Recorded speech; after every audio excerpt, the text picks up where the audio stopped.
আসসালামু আলাইকুম। আমি আমার বাবা-মাকে নিয়ে চেন্নাইয়ের উদ্দেশ্যে রওনা হলাম। একমাত্র তাদের ট্রিটমেন্টের জন্য ওইখানে যাওয়া। কিছুক্ষণ পরে আ বিমানবন্দরে যাইয়া পৌঁছাবো। আমরা বিমানবন্দরে এসে পড়েছি। আ লাগেজগুলো এক করে গাড়ি থেকে নামানো হলো। আমিও ওইখানে বোর্ডিং এর কাজ শেষ করে গাড়িতে উঠলাম। প্লেনে উঠবো।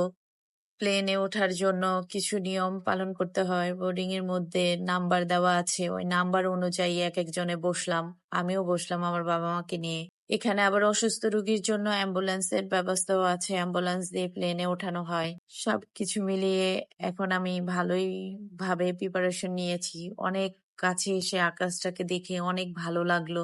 কতক্ষণ পরে হয়তো আমি চেন্নাই এয়ারপোর্টে নেমে যাব। চেন্নাই এয়ারপোর্টে এসে পৌঁছায় গেছি। এক করে সব নামছে।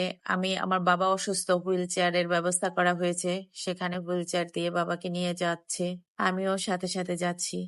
ওইখানে গিয়ে গাড়ির লাগে একটা, আর 3 ঘন্টার রাস্তা চেন্নাই থেকে ভেল্লোরে যেতে। তো 3 ঘন্টা গাড়িতেই বসেছিলাম। 3 ঘন্টা পরে এখানে এসে নেমে আমরা গাড়ির জন্য ওয়েট করছি। কতক্ষণ পরে গাড়ি আসলো, আমাদের লাগেজ গুলো গাড়িতে ওঠানো হলো। একটা রেসিডেন্সি হোটেলের সামনে এসে পৌঁছলাম, বিমল রেসিডেন্ট। সেখানে আমরা একটা হোটেলের রুম বুক করলাম। মতো ব্লগ এখানেই শেষ। নেক্সট ব্লগ নিয়ে আবারও আপনাদের সামনে হাজির হব। বাই।